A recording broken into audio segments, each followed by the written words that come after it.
This podcast is a member of the Voices of Wrestling Podcasting Network. Visit voicesofwrestling.com to hear the rest of our great podcasts, as well as show reviews, columns, opinions, and updates across the world of wrestling. To the highway in a brand new day. Over the rainbow, gotta let it go. So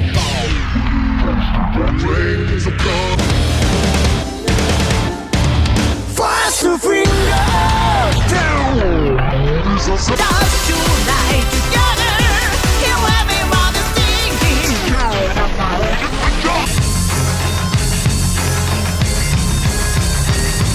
你看到我就怕，头皮发麻，我的手。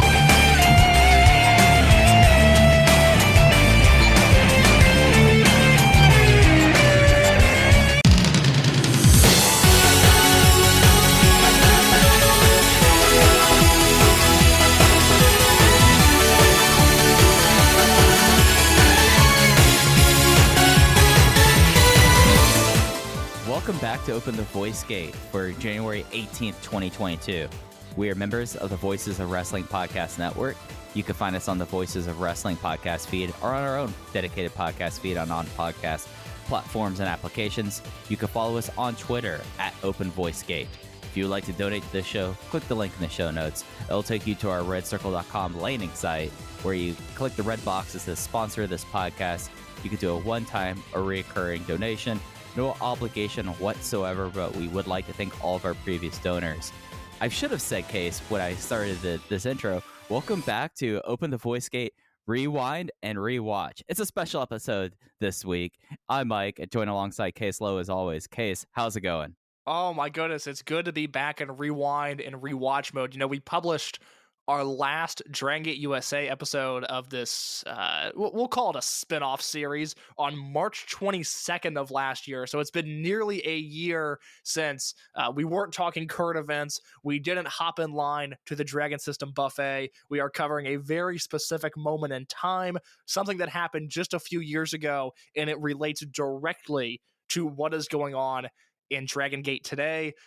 If you're new to the show, oh my goodness, welcome aboard. I was so flattered by the response simply to us dropping last week's episode, just to us hitting upload on our Korakuen Aftermath episode. People seemed very excited to listen to that. Hopefully they enjoyed it. Hopefully we picked up some new listeners. Hopefully some people are now along for the ride. I was telling Mike beforehand, I'm very sick right now. I have tested negative for COVID every time I've tested, but I am feeling subpar. But I'm so happy to be here that I'm going to power through.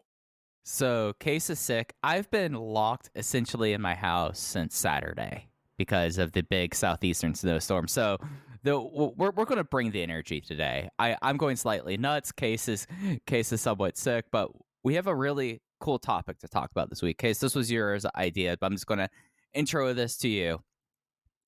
At a certain point of time in Dragongate, post the OWE split, it became very clear, especially in hindsight, that Dragongate was about to emerge in a new era. Of course, that's not a big surprise if you're someone that knows history of the promotion. A lot of people left. Shingo Takagi was almost out the door.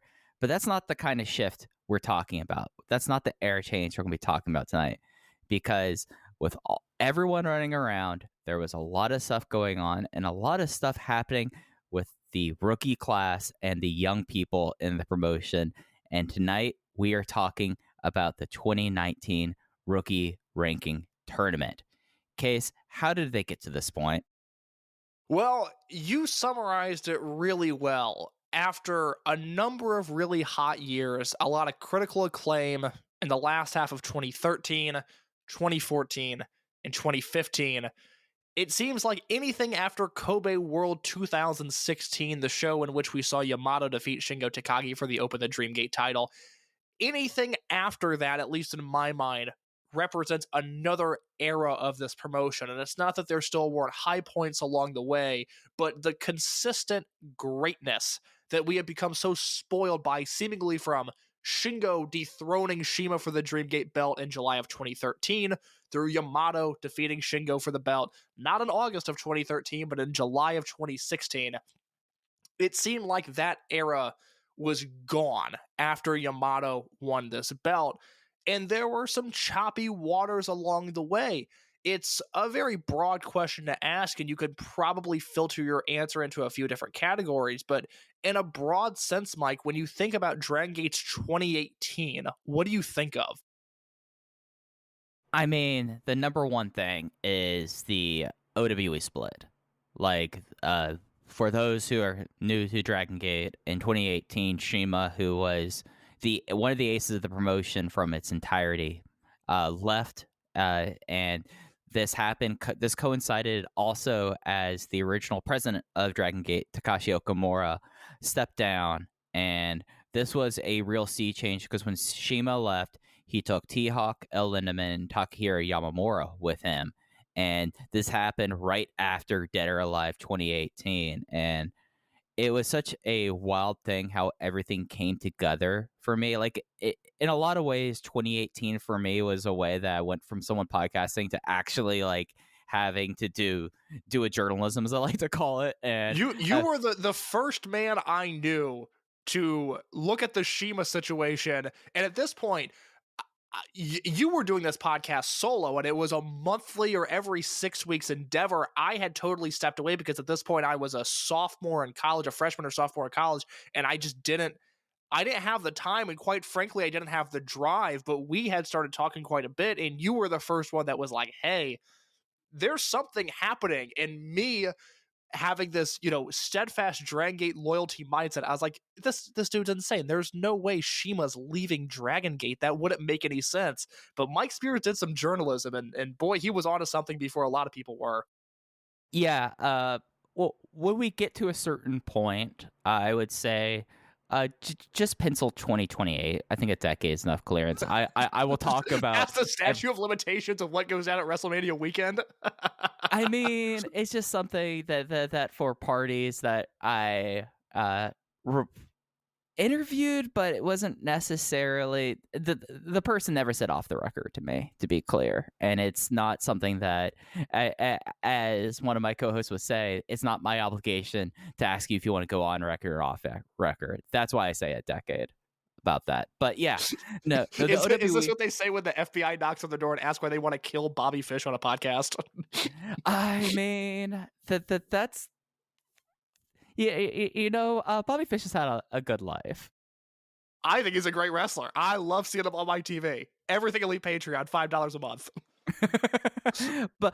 but yeah, OWE split in May, and that came off after the OWE debut show in February. I believe that was February. Yes. And that completely segueing into this Kobe World 2018, which had like one of the more interesting stories. So I guess I am compartmentalizing it as I'm talking, case with Masato Yoshino quickly after the King of Gate. He won the Dream Gate from Masaki Mochizuki, and stepping forward was Shingo Takagi, who at this time he started, I don't want to say going business for himself, but he was saying things that weren't often said in Dragon Gate, especially in the press, talking about the changeover, talking about how he wasn't consulted about this, talking about how he was going to defeat Masato Yoshino at Kobe World, and then he's going to bring Dragon Gate into his own world order. In a way, do you remember like Shingo was running his own program running into this Kobe World that was fantastic, and it was like really exhilarating. And then a few months later, then Shingo left, but then things kind of came out that Shingo was on the way out for a long time, and this was the right time. And with the ownership change, not even the ownership change, the presidency change. I shouldn't say ownership; it's a co-op.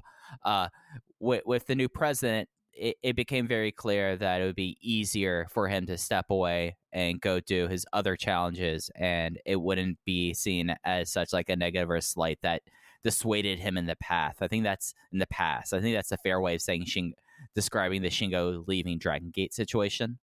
Yeah, this was a year where suddenly Dragon Gate really lost their luster because the class of 2016, which we know as Ben K and Shun and Hyo and Yuki Yoshioka, obviously debuted to a tremendous amount of fanfare. Ben K is a guy that we've penciled in from basically his first matches. Okay, this guy's going to be something. He's going to be something really special. And Shun, although I don't think you or I necessarily saw him soaring to the heights that he has maybe as quickly as he has, he was always a fan favorite, at least among, our bubble, and he's someone that we always enjoyed. But that class and Ishida and Yamamura, mainly due to their injuries, not because of their talent, they just didn't pan out. It seemed like, at the end of 2015, 2016 into early 2017, like, oh my God, Dragongate, they restocked the pond after the millennials. They've got all of these young guys again. This is going to be so great. And then Lindemann kind of sputtered out, and T-Hawk had a miserable 2017. And it just seemed like all of this hope about the future was suddenly drying up. And to compound that, you obviously had Shima and the OWE kids who popped up on that KBS Hall show a few days before Shima left the group and had one of the craziest matches that I've ever seen. I mean, for all intents and purposes, OWE is dead, but the vision of what they were was in that Shima and T-Hawk versus, it was Gao Jinga, and I think Scorpio 2 was the other guy's name. And it was split teams because it was like Shima and Gao Jinga versus, I think, T-Hawk and Scorpio X2. Yeah, and I mean, if the promotion could have existed off of that match, we would have been really onto something special, but really that's the closest we ever got to it. So you had Shima doing his thing with Chinese acrobats, which at the time was a very, very exciting thing. And then you had Shingo, who was doing the Champion Carnival, and he was in Big Japan's Tag League, and all of a sudden it sounded like he was going to be working US indie dates. I Facebook messaged the bejesus out of an indie promoter I know, going, "Hey, you got any dates on Shingo? What's the Shingo situation? You guys reached out?" And he's like, "You know our budget. You know we don't have Shingo money." I was like, "All right, fair point. But if you do, let me know. I can also pitch in." Yeah. It seemed like a time where everything around Dragongate was so exciting, but whatever shininess, whatever freshness, whatever excitement that was there for so many years throughout the mid 2010s, it just dried up almost instantaneously. Not instantaneously is not a word, is it? No, it's not. Instantly. Instantaneous is one, or instantaneously. We're going to say that's a word. Go ahead, I like Mike. that. Go talk. Yeah, it's something that with Shingo and his departure now, like it played out in a way that it was not unreasonable for the spiders, if you will, of wrestling media or Twitter to be like, "Hey, this guy's available. Have you heard about this? You know who you'd contact to bring this person in?" And there was a lot of that going on with Shingo because I think I know of who you're referring to here. Like I had other conversations and talking to other people that were affiliated with promotions about that, and there was like a big thing of like, we think he might be available, but the money and all of that, and then also everything, because he left and immediately did the Battle of Los Angeles. Yes. And he went to the finals of the Battle of Los Angeles, and everyone was like, "Oh, Shingo's doing this, that must mean X, Y, and Z." And instead, he was the sixth member of Los Ingobernables. Well, that's exactly the thing. If you would have asked me at Bola, what does Shingo's 2019 look like, I would have been like, this guy's going to do 16 karat, and he's going to show up in a not problematic Brit Rest scene. These people all seem awesome, and I love that this community's growing. There's so much we didn't know at the time. He was going to travel the world as this champion freelancer, essentially, and do all of these things, and it was needed because while it's easy to look on paper at some of the lineups that Dragongate put out in 2018, which was going to be one of my main points, was, I feel like there's a number of years, 2014, 2015, 2016, where you could give me a month and I could probably name the Korakuen Hall main event.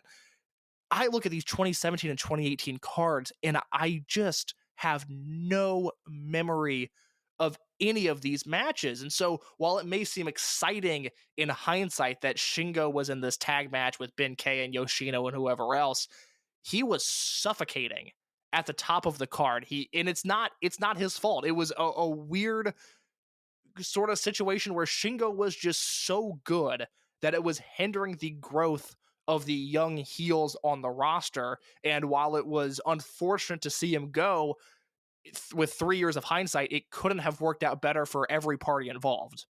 Yeah, and I think like that was a thing because when you talk about Shingo Takagi and you've talked about like the most recent golden era of Dragongate, a lot of that was Shingo Takagi as a heel And Shingo Takagi's heel run in Dragon Gate, especially Berserk and a little bit into Antios, but really in Berserk, it was omnipresent. It was in a way kind of suffocating. Like, and I'm not saying suffocating as a pejorative. I'm saying suffocating that like you could feel like, oh, this is Shingo's era. This is Shingo's era. What do you do after someone loses that title to Yamato, as you talked about in 2016?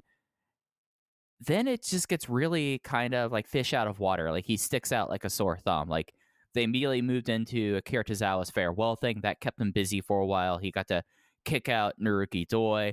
And then you look into 2017 and 2018 case. We're talking about the feud that drove you from podcasting for a while and almost had you hang up the keyboard with him and Ryo Saito over the Warai Gate.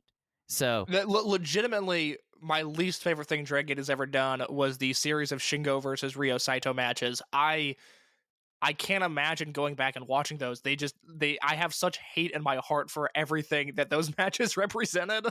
Yeah, no, it's just something that, like, what do you do with someone who's been your top line heel for give or take about 3 years, you know? But if he hasn't been a heel, he's just been, or the top guy, he lurks in the background. It's an unintentional pull of focus. So when Berserk became Antios in early 2018 and Shingo's like, I'm taking a step back, like that was a good, like, the thought was there. The thought counts, but it just was not a position that Antios never could have worked even if T-Hawk and Lindemann stayed, because you had Shingo involved with that, and Shingo was just looming ever present.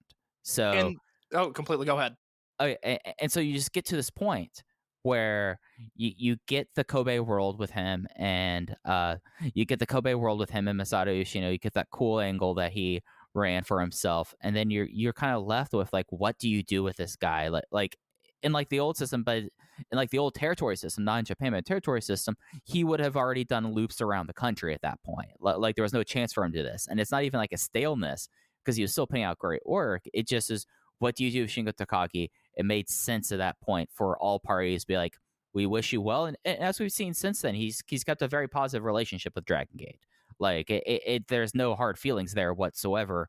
Whereas that might have been a case with people or with him if he just up and quit when he probably really wanted to up and quit originally. And the Shima component of this is really valuable as we kind of move into why, even at the time, let alone with the hindsight that we have now, but even at the time, why this rookie ranking tournament was so important, because Shingo had outgrown Dragon Gate. He's really the only guy that I've ever seen do that, whereas Shima, even at the end, just felt like a piece of the puzzle of this company.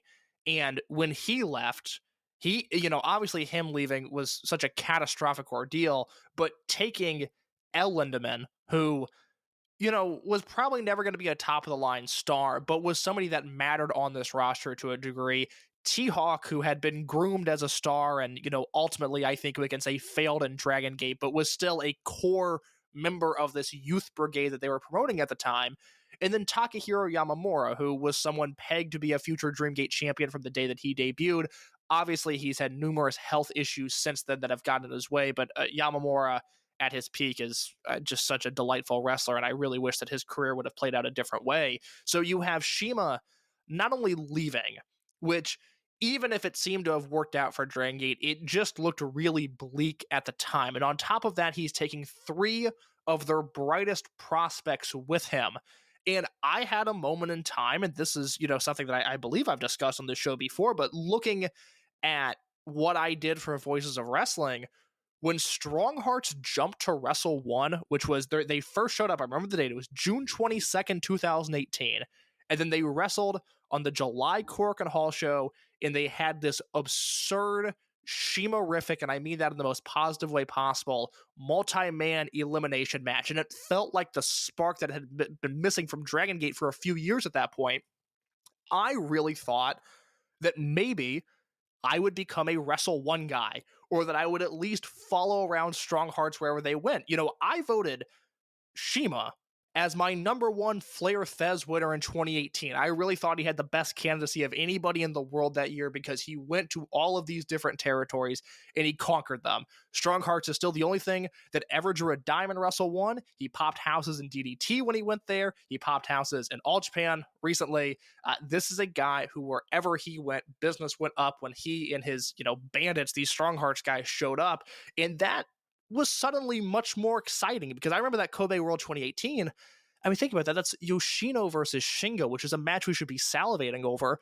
And even I remember reviewing that show and just feeling dull about it. Just like, oh, yeah, no, this is fine. They're going to do their spots and, this show will be over and then we'll move on to the next show. And reviewing the product at the time felt very clinical. There wasn't a ton I could really latch onto until we got to the back half of 2018. And all of a sudden, these names like Shun Skywalker, and Kaito Ishida, and UT, and this new kid Kota Minoura, and this newer kid Dragon Dia, they started showing up and they started interjecting themselves into the Dragongate shows in a way where you couldn't ignore them. And for me, I look at 2018 as a really dark time. This is not a year that I am really, looking to revisit in Dragongate history. But the last few months of this year gave me some hope towards the future, and obviously that seemed to pan out. Yeah, and it's something where we have talked about since that, like, they're in like this time that it is kind of an acceleration of 2019 in a way, or like the next step forward, where it's preparing the fan base really, but it's also preparing the wrestlers for the inevitable generation full changeover. And if you want to look at a point that the first point about bringing across this generation was December 1st, 2016, of course, the rookies versus vet tag match, because that was kind of the big step out to the stage of that class of 2016. But then you have to look at the next step was this tournament. And if there was like a shuffle into the step, it was Mochizuki Dojo. Like it became something where like you had these kids that are just up and down the show that, like, yeah, no, there's a lot of other stuff going on there. They're still trying to get their sea legs in. I mean, Brother Yashi was around way too much at that time. Way too much Brother Yashi. But you always had some really solid stuff going on with Mochizuki Dojo. And that was really fun. Go ahead. Funny you mentioned Brother Yashi, Mike, because we're going to start our timeline. Full rewind and rewatch energy. We're going to the timeline, and we're going to July 5th, 2018, Dragongate in Korakuen Hall, a show that was referenced last week, as this was the show with the Antios versus Overgeneration losing unit disbands Nanawa style elimination match in the main event. That Overgeneration team represented by Dragon Kid, Gamma, Kaito Ishida, and Problem Dragon. Holy shit, what a bad lineup that is. But our opening match on that show is the Maximum Trio of Ben K, Jason Lee, and Masato Yoshino, and they defeat Punch Tamanaga, the aforementioned Brother Yashi, and a debut wrestler in Kota Minoura. Do you have any recollection of watching Minoura's debut?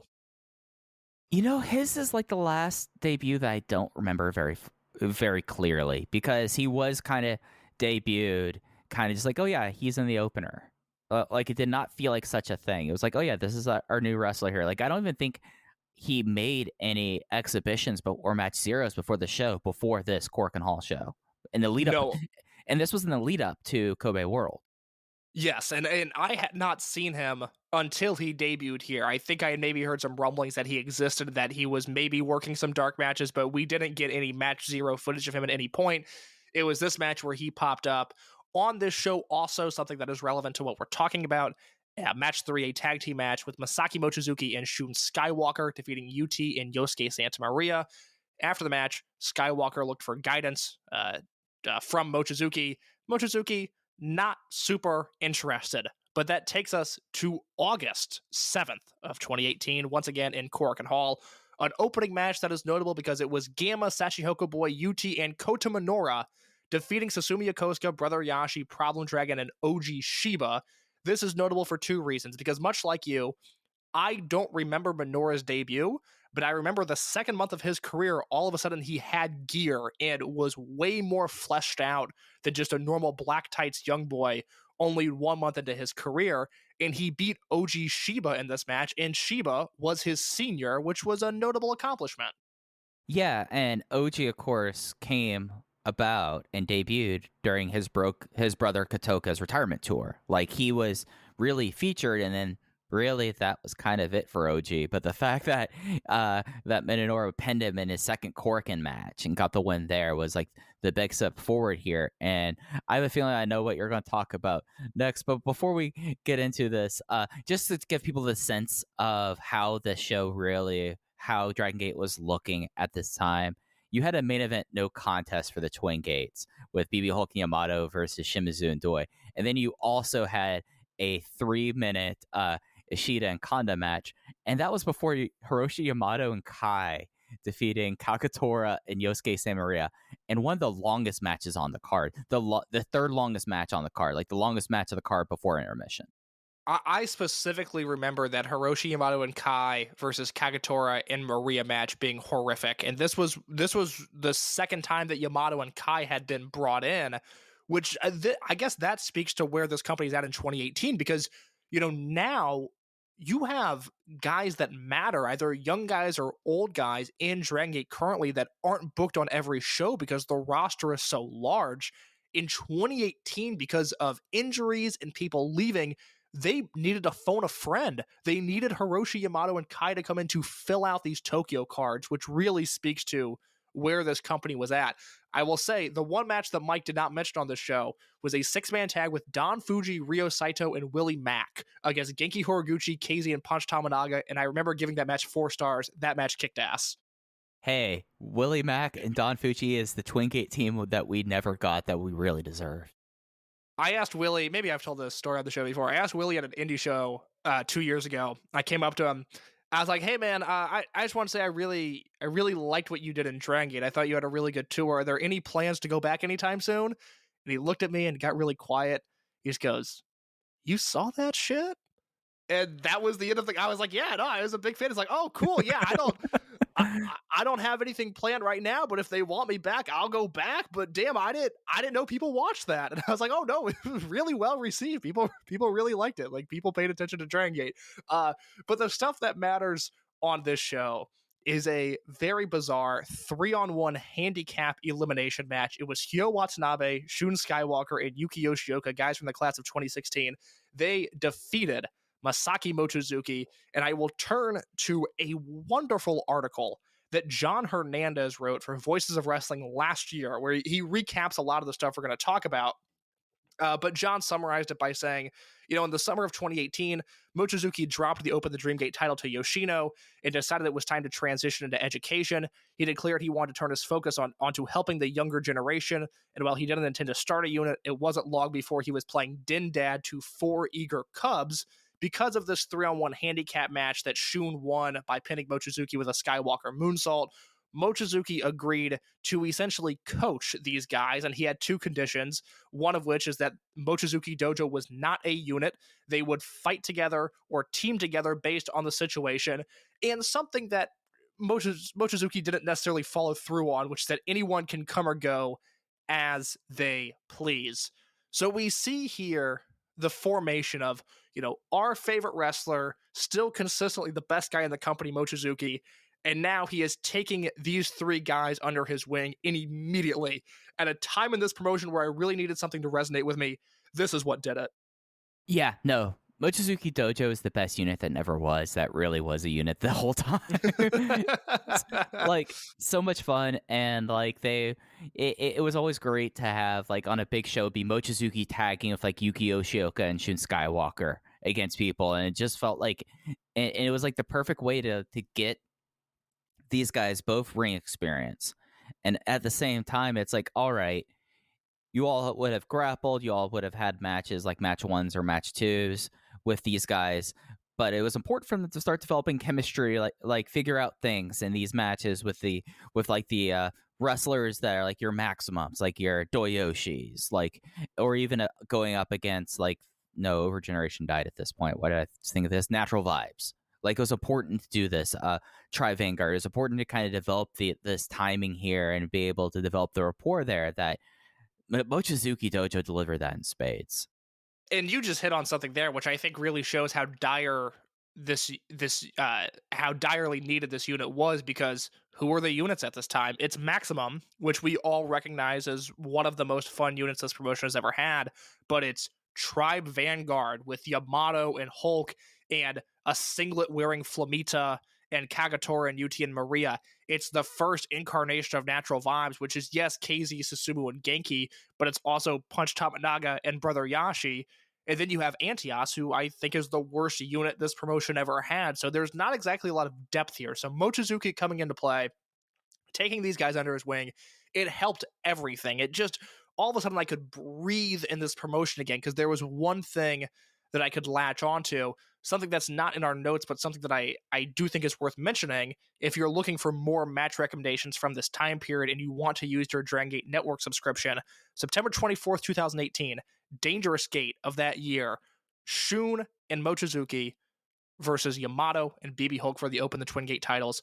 One of my favorite matches in Dragongate history. It was really the night for me where I went, oh my god, Shun is not just this fun undercard wrestler. Shun is going to be something. Now, even at that point, I was like, maybe a Dreamgate champion one day, we'll see. But that is the match where I know for me, it really clicked that Shun was more than just a guy on the roster. Yeah, and that was the important thing about Mochizuki Dojo, was that he would bring Shun to like the All Japan junior tag Battle Glory. He would later bring Yoshioka to that, and you got like these opportunities for these guys because they were teaming with Mochizuki. Like normally, there is no reason for Shun Skywalker to have a Twin Gate match. We had Mochizuki, that's added cachet, and it was so important, 4 years ago to have those matches so that he could have those matches he had in 2010 or 2021. Sorry. Yeah, Shun and Mochizuki showed up to that 2018 All Japan Junior Tag Tournament, and they wiped the floor with everybody. They were so far and away the best team in that tournament, and then that's when Shun came back and had that Twin Gate match, was right after that tournament. So at this point, we have Mochizuki Dojo. There's a core there, and then we have this guy, Kota Minoura, who I talked about how he debuted in July, and all of a sudden, in November of 2018, at that Korakuen Hall show, that was on November 6th, 2018, a main event that was a 4-way 12-man tag team match with Ben-K, Big R, Shimizu, and Pac beating a Maximum, Natural Vibes, and Tribe Vanguard trio. There was a 2-minute and 29-second match on this show. Match number 2, Masaki Mochizuki defeats Kota Minoura. The result was never in question, but the way this match started was shocking, as Kota Minoura, 19 years old, got in the ring, Mochizuki offered him a handshake, and Kota Minoura slapped him in the face. And oh boy, what a mistake, and simultaneously the best thing that could have happened for Minoura's career.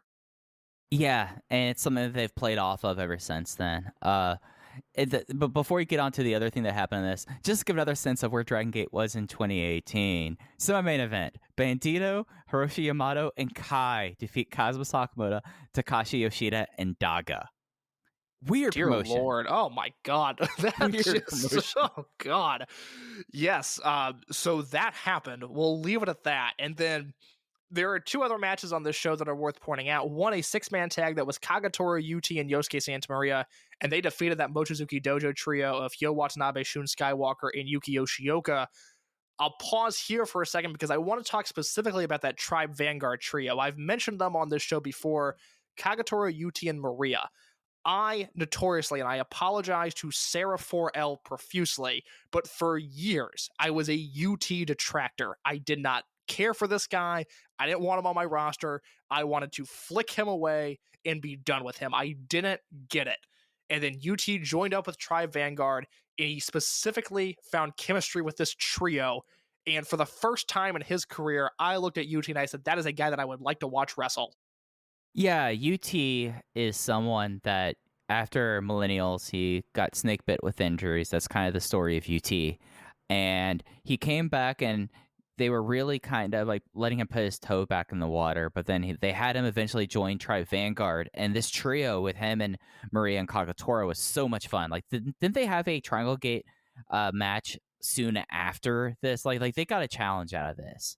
Or if they didn't, I was constantly calling for them to have a trial of this. But like the big thing that changed in UT was when he started in Tribe Vanguard, the story goes, Yamato's like, you spent all that time in Mexico training and you like doing that stuff.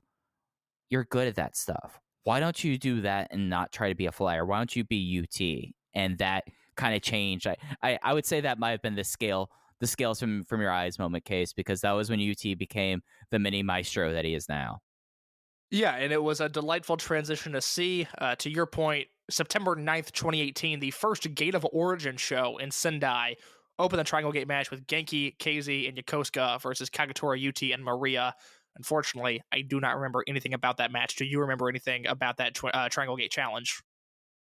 I remember it happened. The Gate of Origins were really weird and they didn't really try up until last year. So usually if something happened at Gate of Origin, I kind of forgot about it, to be honest. Yeah, that was the year. So this was the first show, and it was headlined by Yoshino versus Takashi Yoshida. The more things change, the more they stay the same. And because it was Dragongate in 2018, I remember biting my nails like, well, they're not going to put the belt on Yoshida, right? Like, Yoshida has to win this, right? Like, someone please tell me I'm not crazy. And then luckily, Yoshida won. Also on that show, Eita versus Punch Tamanaga in a 14-minute Brave Gate match. I have blocked that out of my memory. And now we know why we don't have instant recall of Gate of Origin in 2018. So on this show, we had Mochizuki versus Minoura, and I should mention that Mochizuki was so impressed with the guts that Minoura showed by slapping him in the face that he offered him a spot in Mochizuki Dojo. We had the other three members, Watanabe, Skywalker, and Yoshioka, losing in a six-man tag team match. And then we also had a tag team match of Eita and Yasushi Kanda versus Dragon Kid and the debuting Dragon Daya. And Daya's debut was really exciting because it seemed like one of the only times where Dragon Gate has been able to use their English account social media to their leverage, where they were really hyping up Daya like he was going to be a big deal. And his debut was something that, say the Voices of Wrestling flagship podcast, who only pay attention to the biggest things that happen in Dragon Gate, Dragon Daya's debut at that point was one of the biggest things. This was something that people were paying attention to, and he had a fine debut. Yeah, I should lay my cards on the table here. I was a major Dragon Daya detractor. Pretty much, I would say I turned on him during the three-way generation war. It was something that, as we go through, luckily they changed this.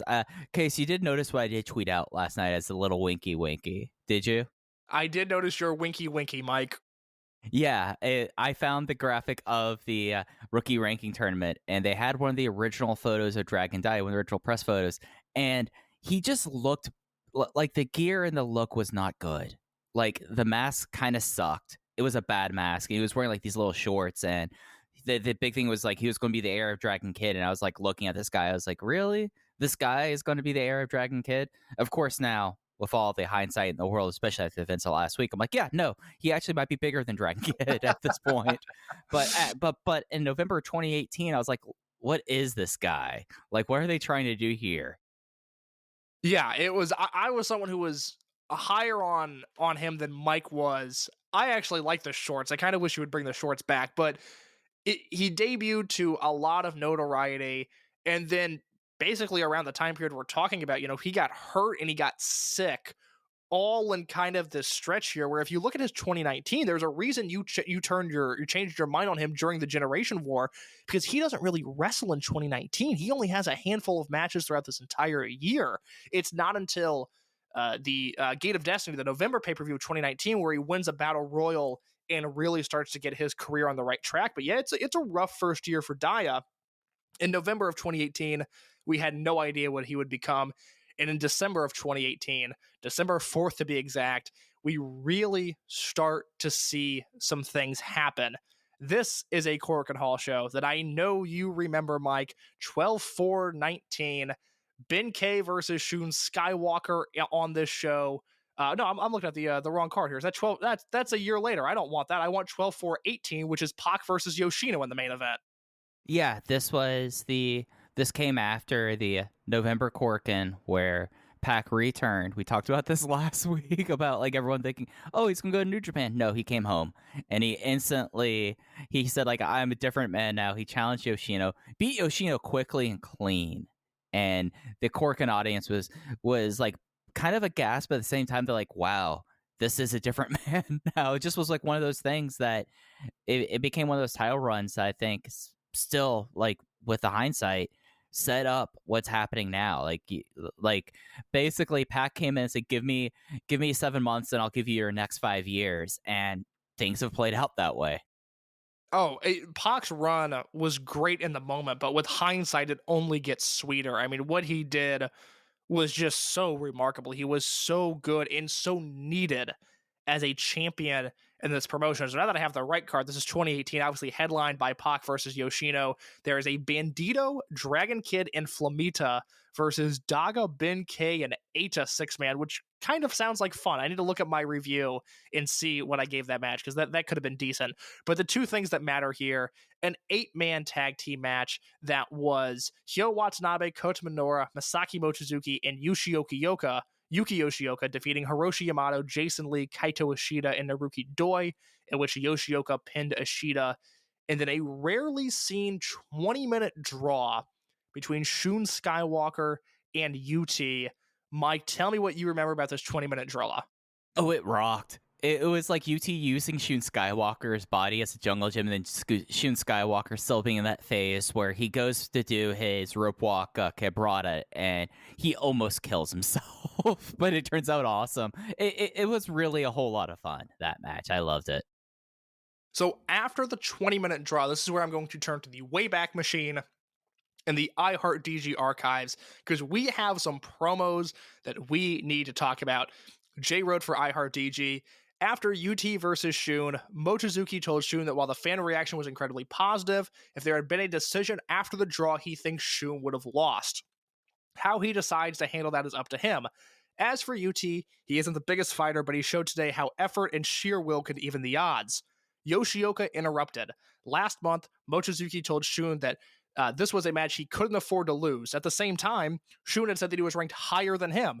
Today, he got a win over Ishida, and that wasn't enough for him. He also wanted to see just who was the best amongst himself, UT, and Shun. Mochizuki Dojo, as we established, isn't a unit, so Shun was more than happy to fight to figure it out. He was upset at the idea of someone thinking that they were better than him just because they got a win over Kaito Ishida. That is Shun Skywalker saying that. This brought out a very angry Ishida to the ring. Yoshioka was talking a lot of garbage after a fluke win. He didn't want to hear any of this big talk from a bunch of guys who aren't even unit members. He is a distinguished member of Maximum. He has no respect for UT either. He hates people who always talk about how hard they are trying. Ishida said, "You are a wrestler. It's what you are supposed to do." UT said that he hates anyone who can't do anything but kick. He could easily catch any of his kicks, turn it into a Yave, and make him tap. Mochizuki wondered if UT was talking about him with that comment, but UT confirmed it was directed at Ishida. This is when Watanabe jumped in. Yoshioka was below him in terms of career, but he didn't mention his name at all when issuing challengers. He was going to stand by and be considered he wasn't going to stand by and be considered the lowest. He tried to fire up Minoura and get him to respond the same way, but Minoura said he just debuted and wasn't really worried about that sort of thing yet. A brawl broke out until GM Yagi broke things up. Using career to decide rank is pointless. He knows a much better way to settle things, and he will prepare a league for the early part of 2019. Yagi expects them to train hard over the New Year holidays. Yeah. Oh boy. Oh boy, indeed. Yeah.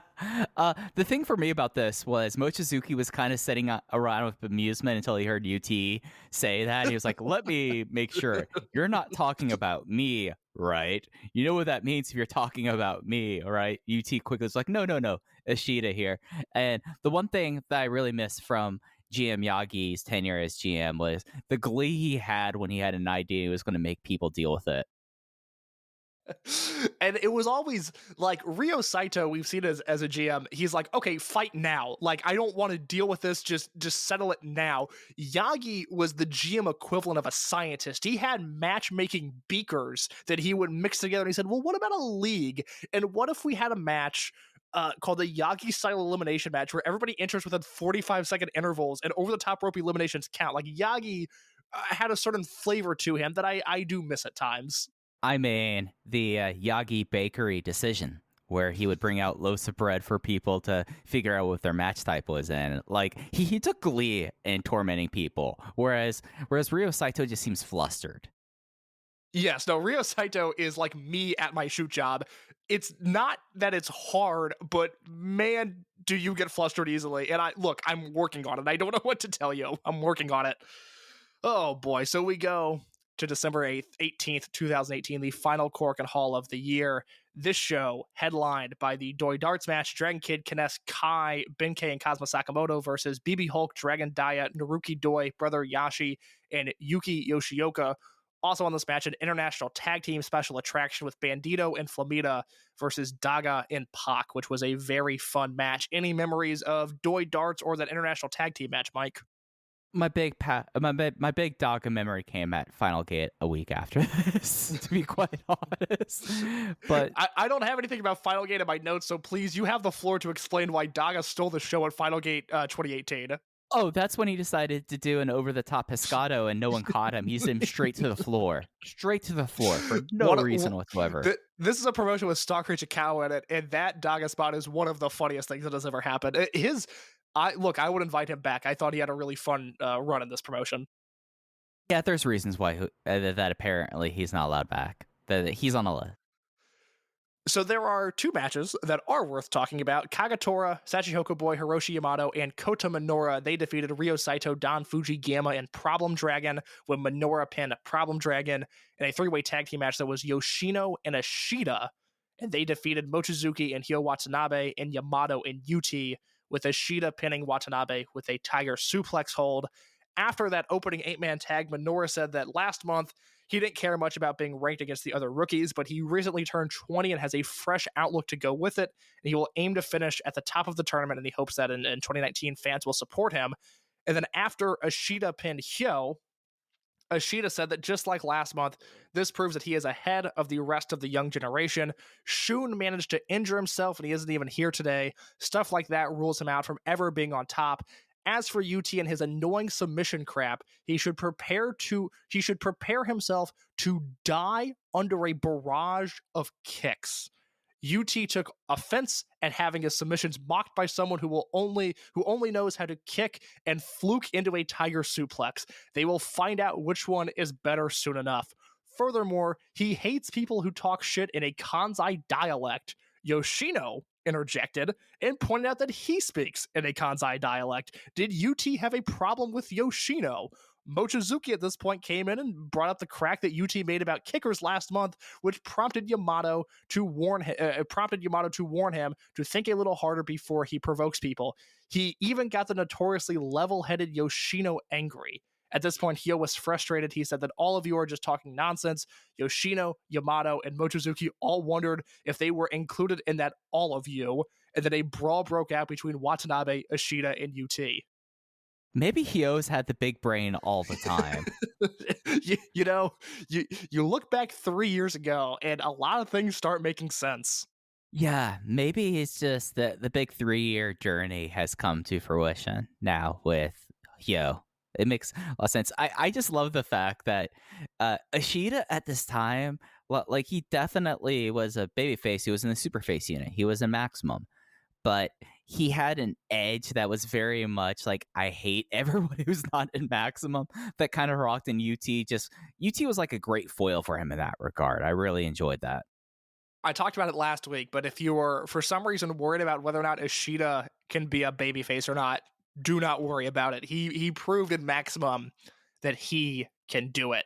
So from there, we move on to Final Gate, which I'll just gloss over. The big stuff here was a 4-way twin gate match. Benkei and Big R Shimizu beating Speed Muscle, Kagetora and Yamato, and Bandita and Flamita, and their last matches in this promotion, in a hair versus mask match between Dragon Kid and Eita. I've said it before. I did not care for that feud at all, and I was so happy that it was over. Yeah, and this was the thing that Hulk got hurt. Like when we talk about Hulk getting his broken neck, his broken neck happened at the December 18th Korakuen in that Doid Arts match. Like we forgot to mention that when he brought up the Doid Arts match, but that's when he got his neck broken. So he had to vacate the Twin Gates, which was a shame because it was supposed, if I'm right, it was supposed to be Doyoshi versus Mexa Blood, and then it was the other duo versus Tribe Vanguard. Like that was the original plan for this. I don't remember that. That would be at Open Voice Gate on Twitter. If anybody remembers the original plans for that, I try to take note whenever there's big substitutions like that, but I don't remember that. Speed Muscle versus Mexa Blood as a 2-on-2 match sounds like a lot of fun. I'm sad we didn't get that now. Yeah, it was supposed to be like a special international tag. Damn. All right. Well, we'll never get it now. That sucks. But that was Final Gate. Again, for me, this is nothing but bad memories other than the Daga spot to the floor, which Mike discussed. That Dragongate Eita stuff just drove me nuts. I did not like any of it. We end the year Kobe Sambo Hall, December 26, 2018. Masaki Mochizuki and Yuki Yoshioka, they defeated Masato Yoshino and Kaito Ishida when Yoshioka scored a flash pin on Ishida. I won't go through everything here. Long story short, after the match, Ishida said, "You beat me with a flash pin, that doesn't count."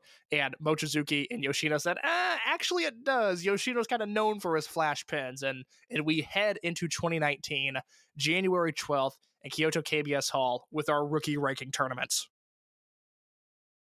Yeah, so this is where we should talk about the format, about the rookie ranking tournaments before we get into the matches itself. So there were 7 people involved in the tournament. It was the Mochizuki Dojo kids, so Skywalker, Minoura, Watanabe, and Yoshioka.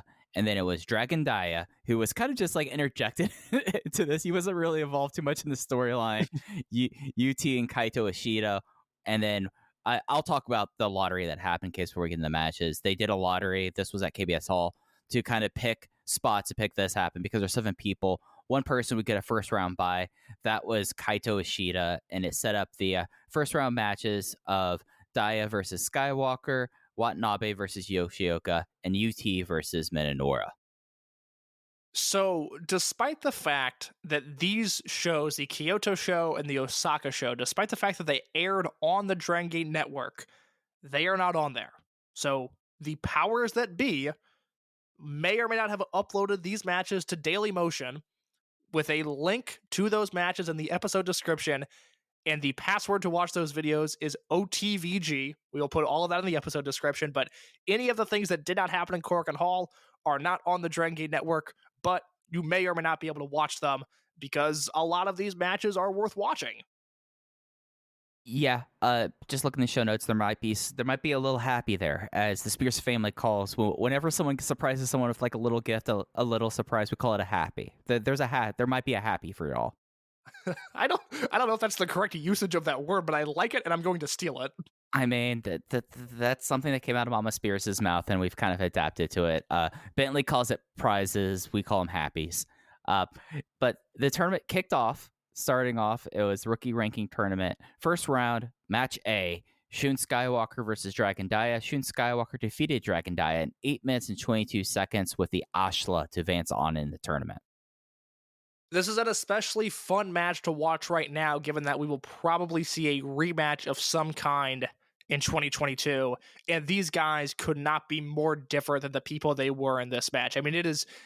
other than the names and the fact that, well, I can't even say the mask because Dragon Dia doesn't wear a mask now. I mean, they really have nothing in common with the guys they are now. But this was a rare pre-November 2019 performance from Dia that I thought was really fun. He jumps Shun at the belly, does a big dive over the top rope to the floor. I thought that was great. And then from there, there's some hit and miss moments, and I think this is where Mike in particular at this point was not sold on this guy at all, because it's noticeable how light some of Dragon Dia's offense is compared to Shun, and especially compared to your UTs and Ishidas and Yoshiokas. But he hung in there with Shun, and I thought it was a decent little match. Yeah, so one thing that I'm going to do when we talk about these matches, I have my notebook from 2018 and 2019 in front of me, along with when I watched through the matches for this episode.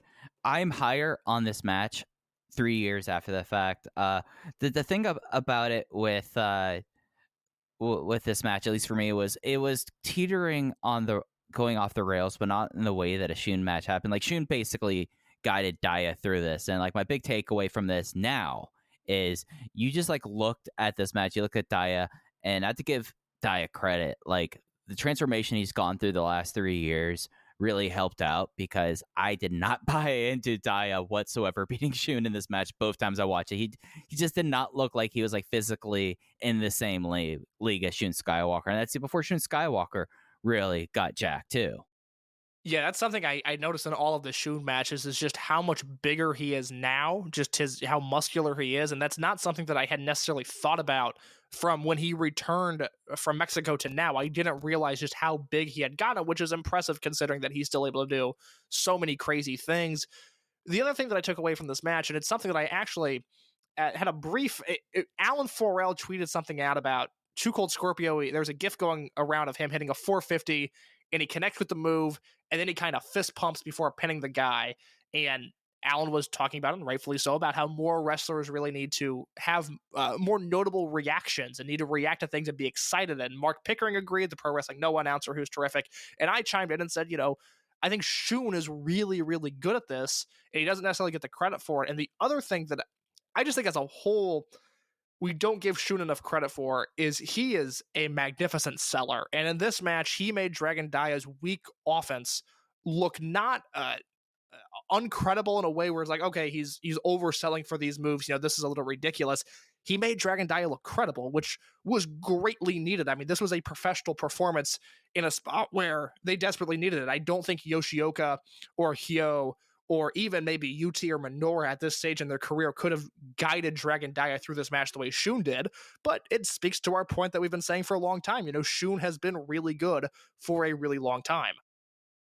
Yeah, and it's something that with Shun Scott size, and we saw it more in this run versus, or in his Dreamgate run than we saw like in 2019, he had an ability in this to kind of be the jungle gym, as I talked about for UT, being able to like be like, oh, he's a lanky guy that lets someone who is a small technician like UT prosper. Can you just like grab a limb and just work with it? With Daya, it kind of in a way, I don't want to say based him in like the wrestling sense, but it based him kind of like in a psychological sense in this match. Like to this point in his career, this was probably the most I was impressed with Dragon Daya in this match. Yeah, 2 3/4 for me. A fun opening stretch, a fun closing stretch, and some rough stuff in the middle. Yeah, then we moved on to match B. This was Yuki Yoshioka defeating Hyo Watanabe with the Groza into the Frog Splash. And the longest match of the first round. This went 11 minutes and 48 seconds in case. I was higher on this match also, just slightly. I was 3 1/4 in 2019, 3.5 now. I really enjoyed this thing, and it was something that was really kind of fun to see. It's interesting to see, like, with the face and heel turns, like, how drastically different 2019 Hyo's offense was, or just general ring style was, in comparison to how he is now in 2022. Yeah, when I think about Hyo from this era with the leopard tights, and I forgot that he used to wrestle in Converses, which is such a dorky move. I'm so glad he stopped doing that.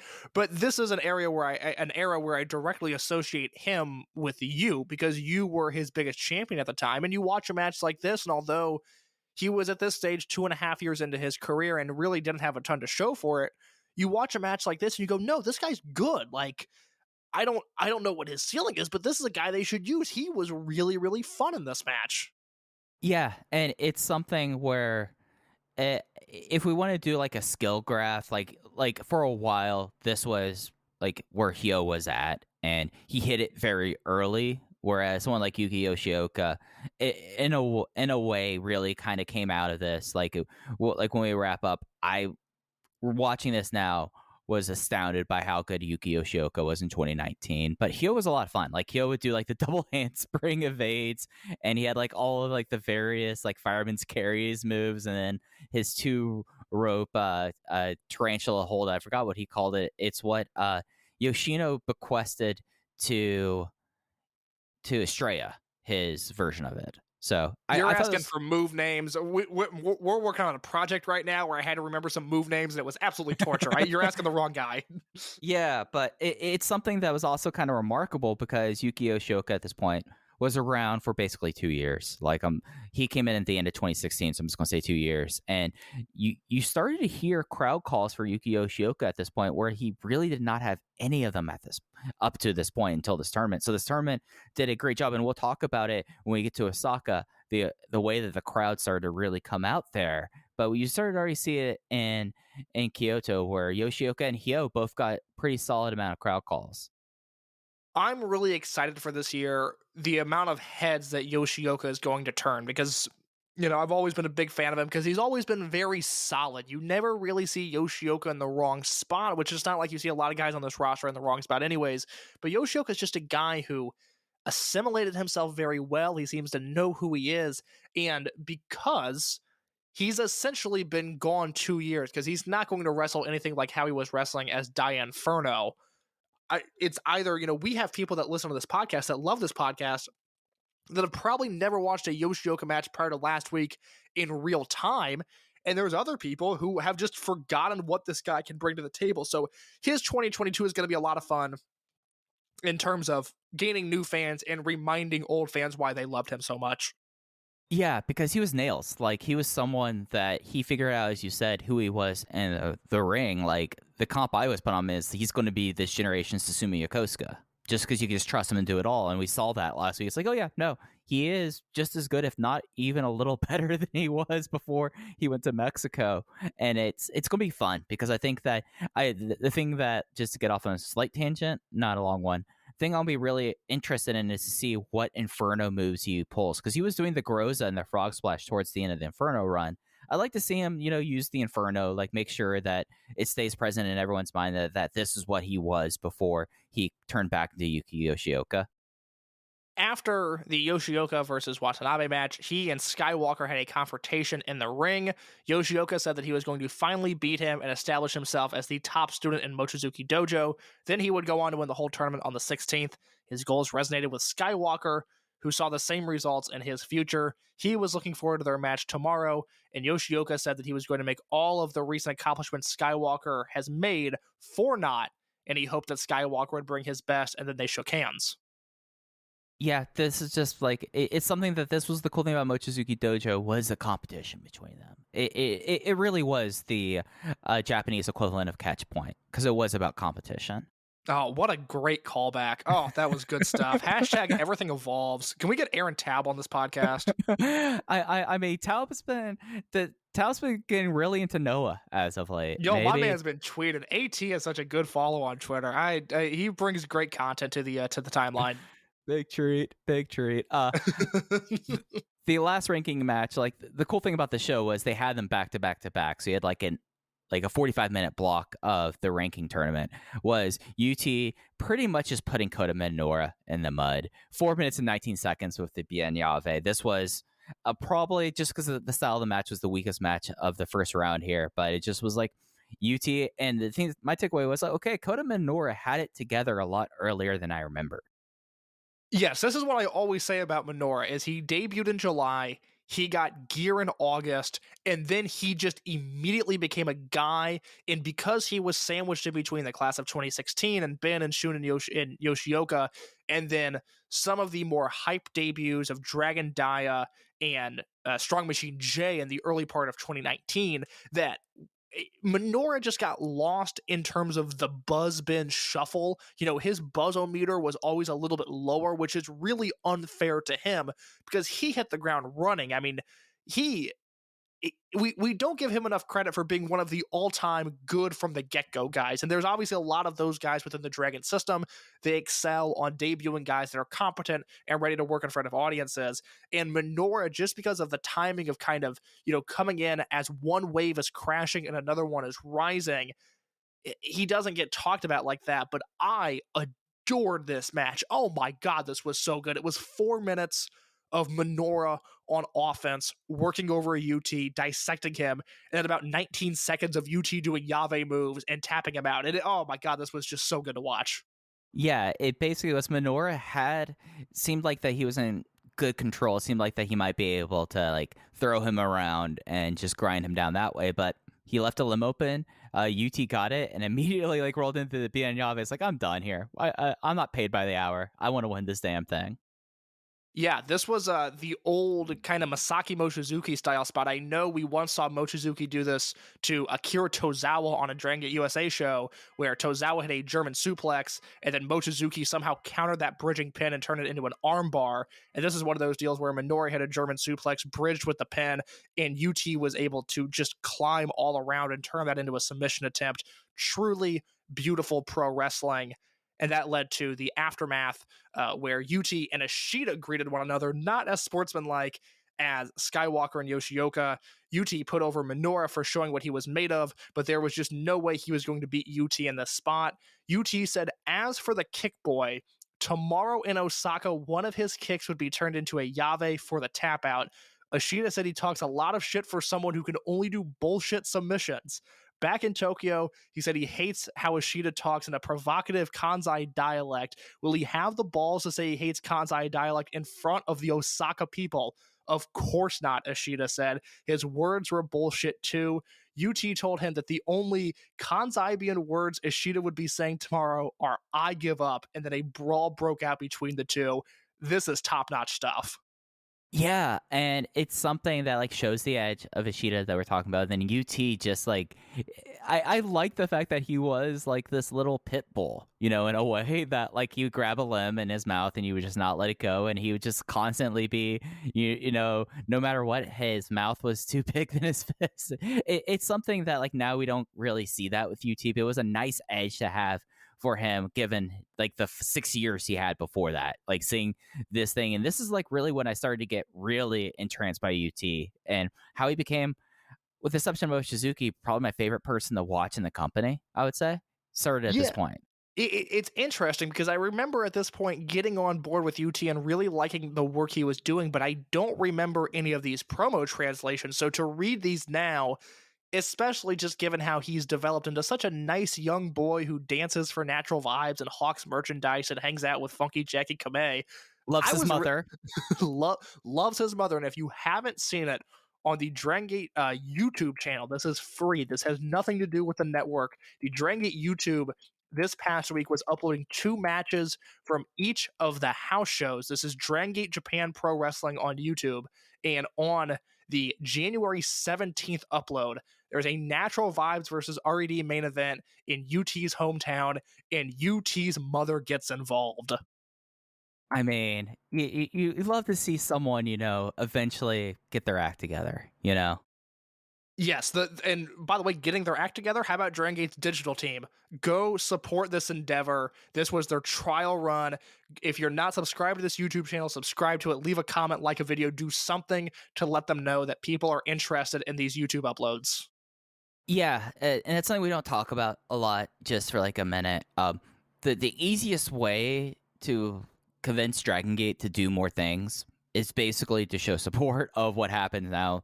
Well, like part of the reason why they started doing monthly English was they saw the response and the uptick of international subscribers to the network, and that encouraged them to do that.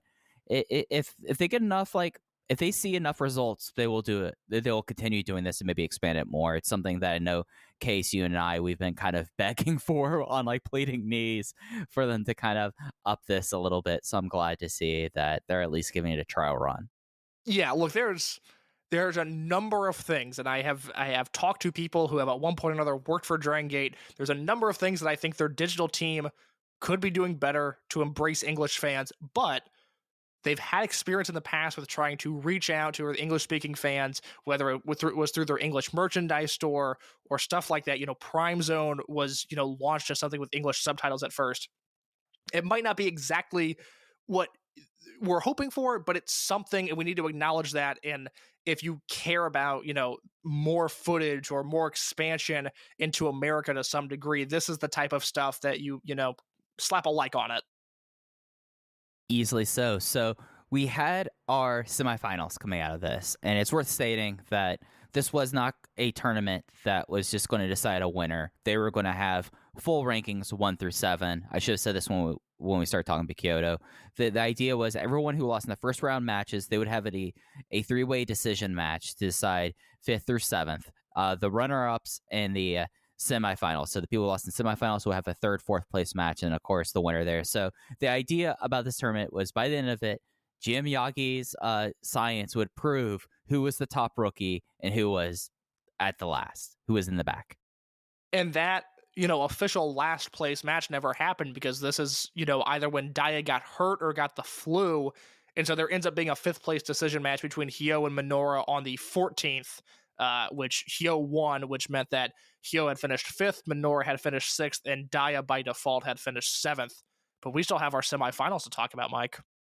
That's right. And at this time, it was very exciting because less than 24 hours later, we had the rookie ranking semifinal. It would be Shun Skywalker and Yuki Yoshioka in the Battle of Mochizuki Dojo on one side of the bracket. And then the feud that kind of just was picking up steam was happening with Osaka's own Kaito Ishida versus UT. The first semifinal match was Shun Skywalker versus Yuki Yoshioka. And Shun wins this match with a Skywalker moonsault after 2 Ashlas. So this is one of those weekends that I distinctly remember, and I specifically remember talking to you after this Osaka show and going like, oh, shit, okay, I'm in. There was clearly a lull in interest even from me as a reviewer in 2018, but if we're going to get matches like this is something that I can get on board with. And if you go, and I don't necessarily recommend this because it was audio from 3 years ago, and I would hope to God that I have improved as a podcaster from then to now, but I talked about with Alan Forel on his Pro Wrestling Torch show. I think it was the first time that I had done his show on the Torch. I talked about with him about how, Ishida and UT and Skywalker, these were products of the Dragongate Dojo, but these guys just wrestled differently. We labeled them kind of bantamweights at the time where they didn't have the technique, even UT didn't have the technique of a T2P guy. They didn't necessarily have the flashiness of the original class. They kind of just threw themselves at one another, and it was really, really exciting to watch. And this was the weekend, both Shun versus Yoshioka and Ishida versus UT, where all of a sudden that became clear. And we see it now that these wrestlers who are now in the main event scene that are leading this company, they don't wrestle like a Doi or a Mochizuki or a Yoshino, and that has turned some people off, but I ultimately think that's good for the company.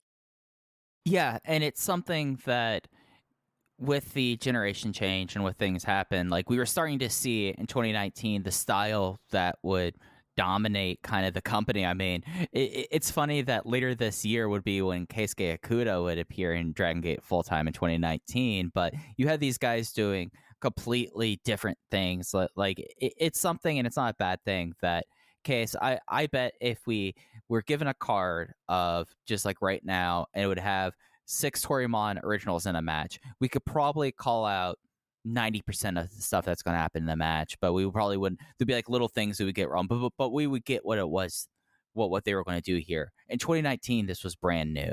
And I wanted to clarify this here just before I get any ads on Twitter. It was Skywalker did a victory roll in this one for the pinfall, not the Skywalker moonsault. That would come later. Well, I'm sure you would have been taking a task for that. But yes, this Skywalker versus Yoshi, you hit it exactly on the head. I mean, I always joke about how I think with a month of training, I could have Ultimo Dragon's match. I could do his spots in an 8-man tag with him, and that's not necessarily disparaging Ultimo, but as someone that has spent a lot of the last year either watching his Universal footage from before he had the mask, a little bit of his work in Mexico, and then obviously everything he's done in Dragon Gate, I can call an Ultimo match. Like, I know what he's doing. And again, that's not a bad thing, but it's how it is.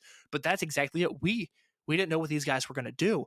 I mean, I forgot, just because Shun, I talked about how he's put on so much muscle earlier, and he still does a lot of crazy dives and takes a lot of risk. But oh my God, you go back and watch 2019 Shun, and it's a little reminiscent of, and bear with me, I'm only comparing them as wrestlers, but if you look at a 2015 or 2016 Will Ospreay match to a, even his last year as a junior, 2019, those are different humans. Will is still taking risks, but he's not taking them in such a way that, helped him make a name on an international stage. This is one of those matches where Shun does this like zigzag dive to the floor, which I completely forgot that he used to do, where it's like a hesitation tope. I don't even know how to describe it. And when he did that, my hands went on top of my head. I completely forgot that this was a spot that he had in his arsenal. And there was just a number of things like that. I mean, I have in my notes just an absurd finishing stretch. Just these guys trading big moves and pins and bombs. That's the thing. These guys were junior heavyweights. They were throwing bombs at one another, and it was so exciting. And this match holds up in such a beautiful way. Yeah, and it's something that kind of shows some of their skill beyond their years, because I have this both in my notes from 2019 and in 2022.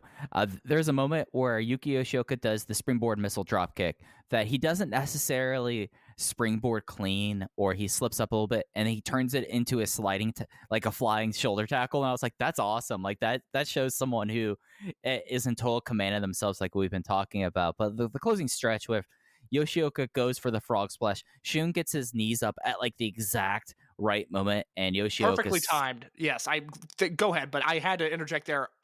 Words can't do justice to how good this was. Yeah. And Yoshioka sold it like he got shot in the stomach, and it had a real deep near fall that Osaka going nuts for Yuki Yoshioka. Like, guys, he is going to be like the heartthrob of this thing. Like, I know he's with Daya right now, but Naruki Doi should send out some feelers to see if he wants to be a hot boy, because the ladies love Yuki Yoshioka. You know, it's funny you bring up the crowd. Obviously, between the Greatest Wrestler Ever project that we did last year and just my natural consumption of digital media, I've watched a lot of old wrestling over the past 2 years as Japan has been under COVID restrictions. And for the most part, it doesn't bother me. But watching these guys, who are now the focus of this promotion, in front of a rabid, and I mean bold, italicized, and underlined rabid Osaka crowd, it made me really miss crowd noise. It's insane. So in 2019, I gave this 3.25. This must have hit me in the right spot when I rewatched it. I went 3 3/4 on this. I loved it. As did I. Same rating. There we go. I know that there was a post-match promo before we get into the other semifinal. Yes, Shun asserted himself as the top-ranked member of Mochizuki Dojo. Still, Yoshioka is his peer, his rival, and his comrade in Mochizuki Dojo. Speaking of Aaron Taub, he will carry his spirit with him in the finals on Wednesday. And the reason I wanted to make sure you read that, was Shun Skywalker a heel all along, and he just only really tapped into it? Because between this and the way he had his mental breakdown about Masquerade, he constantly says things like, I will do this for you. You were weak, but I will take care of this, Aaron, and calling Kota Minoura an idiot for, not sticking with the plan and not like falling in line here. Maybe Shun Skywalker was always a heel, and he's just now expressing it. It's going to be interesting when, your Kota Minoura's or your Yuki Yoshioka's or even your Jason Lee's, who, although he was only affiliated with Shun officially in Masquerade, and I guess in the, Shun wasn't really in the Dragongate generation. So, Jason was only affiliated with Shun for a year, but these two go back to the dojo and they've spent a lot of time together, clearly. When you put Minoura, Lee, or Yoshioka in a therapist chair, and I saw the same therapist for 7 years, I credit it with basically any success that I've had in my life is because of this therapist, because she really helped me through a lot of things.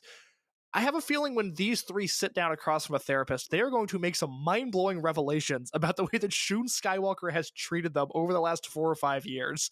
He is a fascinating character, and it's one of those deals where, in my position, I remember when Shun debuted without the mask, just as Shun Watanabe, and to see him grow into this man, into this leader, and into this main eventer, I never would have imagined we'd be where we're at today with Shun, where he's not only one of the best wrestlers in the world, but one of the single most compelling characters in all of wrestling. And it's a beautiful thing to see. Yeah, and it's something that, like, when reading the notes here, that kind of just like popped in my head. It's like, maybe he's just always been a giant piece of work, and everyone just tolerated him for that long. And we shoved it down. We said, no, it's I'm the problem. Shun's right. He is the top dog of Mochizuki Dojo, but yeah, some things are going to come out of those sessions, and it's going to be eye-opening for former Masquerade members. Yeah, that is for sure. I mean, Daya's therapy sessions. I mean, maybe he's already went through that. I mean, he has a skateboard. He's cool as hell now. So I had this mask, right, and this mask was kind of my whole thing, and I was in the process of defending this mask, and my friend shoved me into losing the mask. What am I supposed to do with that? And this is after my friend gaslit me for the last month and a half saying, no, that's not this guy under the mask. We all knew it was the guy. Turns out me and that guy, we're okay now. We're actually really good. We don't know why Yoshioka, and we haven't talked about this, we don't know why Dai and Yoshioka are on such good terms right now. No, that's I'm sure we'll figure that out. You know, since we're talking about contemporary Dragongate for just a second, and by the time this comes out, this might have been announced on Dragongate English social media, but can I break some news live on this podcast? But breaking news. So, Kota Minoura does a weekly column for, I believe it's the Weekly Puro app. You can only get it behind a paywall, and I think only on a smartphone in Japan, because I have tried numerous times to open these links and to no avail. But I had somebody, a good friend of the podcast, look into something as we were recording, and in Minoura's column this week, he says, and I quote, to answer the question of, there's been a lot going on with units, is everything all right? Minoura says, I want to start fresh, so I am no longer affiliated with any units. Naruki Doi. You know how Naruki Doi was when he saw this, probably? Yeah, Naruki Doi was the opposite of Homer Simpson into the bushes. He came out and established his presence in Kota Minoura's life. Yeah, I mean, watch out, Kota. We know how these things work with Doi. It's a nice partnership. It's a nice partnership now. You will be getting kicked in the face in about 18 months. That is part of teaming with Naruki Doi. That's just how it works. Stay away from him. Stay away. All right. So the other semifinal match, this was Ishida versus UT. Ishida hooked an arm during a Casadora attempt and locked in the Tiger Suplex hold in 12 minutes and 48 seconds. And I'll be real interested to see how this happens whenever restrictions open up. But let me tell you, for January 13th, 2019, you know what Osaka Ideon 2 was, Case? Yes. What was it? Well, we both know what it was. It was Kaito Ishida country. Everyone was for the kick boy here. Yeah, this is one of, if we define it by post OWE Dragon Gate, this is one of my favorite matches that the company has put on. I had really warm memories of this match going into rewatching it. I hadn't seen it since it first aired, and I had enjoyed the tournament up to this point, and I wasn't sure if it was going to hold up or not. I really had this, again, it had a special place in my heart. And to think that this match is actually better on rewatch is, I used the term earlier, beautiful, but it's a beautiful thing. I mean, UT is a machine in this match. He works over Ishida's ankle to such a beautiful degree. He counters a Tiger Suplex into an ankle lock. I mean, he is just doing things that I have never seen a mat wrestler do before. And he does exactly what he says he's going to do to Ishida in the promos leading up to the match. Ishida's going to throw kicks, and UT is going to catch them and turn them into submissions. The only thing was that UT could just never finish this guy off.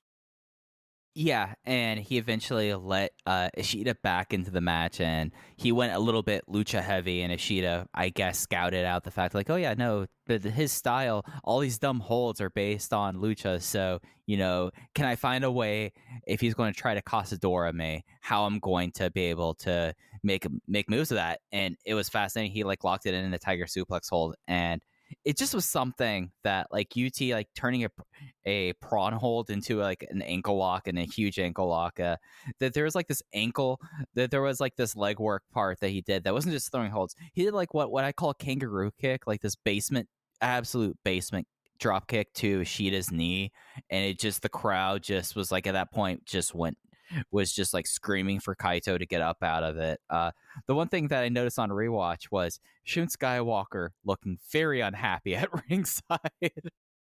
Yeah, the whole presentation of this whole tournament, they just nailed it. And in the moment we knew that this was something special, I don't think any of us could have predicted that 3 years after the fact, again, a tournament, listen to these names: UT, Kaito Ishida, Shun Skywalker, Hyo, Yuki Yoshioka, Kota Minoura, Dragon Dia, those are the guys that we spent 2 hours talking about last week. I don't think Dragongate had any idea just how important all of these guys would become to the core focus of their promotion. But in the moment, this felt like a really big deal. And the reason we're talking about it is now, I mean, this is as good as it gets. This is an all-time tournament just in terms of presentation and build, and then the match quality between this semifinals, UT versus Ishida, and then what would come a few days later in Korakuen Hall. Every single element of this tournament was done to perfection. Yeah, and should we move on to Korakuen Hall then? Let's do it. All right, so this was only 3 days later. This was on the 16th. Like, this is the crazy thing about this tournament. GM Yagi, you were wild for this one. You basically had them go like run through this gauntlet. You're like, all right, kids, make sure you get your training in. And he wasn't kidding, because they would all have 3 singles matches between now, or 2 to 3 if you lost your first round match. But you basically would have 3 singles matches in a week, which for some of these people, like for Hyo or for like Dragon Dia, that was the potential of having more singles matches in a week than they ever had on a show. So it was, or in a week normally. So it was like a big like event there, and that led to January 16th, Korakuen Hall. This one is up on the network. The first match you would have would be the 3rd place decision match. As Case mentioned, the 5 through 7 match got changed to 5th and 6th. So this was decided the third placer in the tournament. This was Yuki Yoshioka versus UT. Yuki Yoshioka would win this match and claim 3rd place in the rookie ranking tournament with a desperation inside cradle after UT was really starting to get in control. It was something where Yuki Yoshioka was doing fine, and then UT grabbed a hold and was starting to grind him out, and then he got desperation cradle to get the win. Before I talk about any of this match, you mentioned during Ishida versus UT in Osaka, Shun Skywalker watching at ringside. He was sitting next to the timekeeper and whoever else was at that ringside table. Really cool visual there. Did you notice who was at ringside for this match, Mike? Jeez, who was it? I did not notice. I apologize. No, it's okay. When Yuki Yoshioka makes his entrance, Kento Kabune is walking him to the ring. And Mike, who is Kento Kabune? Oh, he's now SB Kento. I meant to say this at Kyoto. You get to see all of Class of 2020 working ringside duties during these shows. Yes, so SB Kento walks Yoshioka to the ring. Kamei walks UT to the ring. Amazing how that works. And then you can see Kakuta at ringside watching along in this match. I did not notice Sora Fujikawa in this match, but I'm sure he was there at some point. But it's one of those great things that obviously in the moment, these are just guys. We don't know if we're ever going to see them debut or not. I just learned about little personal anecdote about my life. I got sucked into the Dragongate wrestlers blogs that they don't really post as much anymore, but for a while this was like a big thing that they did. And Super Shisa had a blog, and Susumu had a blog, and I think Horiguchi had one too, but I was reading Susumu's, and there's a picture from July of 2018 with a young Kota Minoura, an unmasked pre-debut Dragon Dia, and then a 3rd trainee who, to my knowledge, we never saw. At the time, we didn't know who these kids were, but you look at the beautiful symmetry. I'm going to stop using that word beautiful, but pro wrestling is beautiful. This symmetry between, now you've got SB Kento and Kamei and Kakuta all watching along, 2 guys that they immediately caught up with. The class of 2016 and, class of 2018 with Minoura, it looked like they had this great head start, and then SB Kento debuted and said, nah, I'm actually going to leapfrog past all of you guys. And it's just great to see these little things in a match like this. Yeah, I didn't notice Sora on Korakuen, but I did notice him in Kyoto. Yes. So he definitely was. I did notice OG out there for this one, this must have been between one of the times that OG got hurt. I never noticed OG when he was in the ring, let alone a ringside attendant. So I did not pick up on that. Hey, there was a budding feud between OG Shiba and Jimmy last year that never came, or 2 years ago that never came to anything. Oh boy! Well, this is the Bill Simmons sliding glass doors moment. What would have happened if we saw the culmination of OG Shiba versus Jimmy? I mean, Jimmy's doing all right for himself. He's back. He's back off the injured list. He has a couple titles out in Mexico. He's doing all right. Yeah, Jimmy's awesome. This is a very pro Jimmy podcast. Oh, yeah. OG Shiba, I don't know about, but we love the Jimmy. I think he's working in Dove Pro. So yeah, that's true. He did wrestle for Dove Pro in December. So tell Naoki Tanizaki we said hi. Now that's a conversation I would like to hear. Look, Naoki Tanizaki has replied to me on Twitter before. I think he's a great wrestler still. I still think he's very good. I would love for him to work a place that doesn't give me the heebie-jeebies. And Dove Pro, let me tell you, it gives me the heebie-jeebies. K-Slow is not a Ray Paloma respecter. Their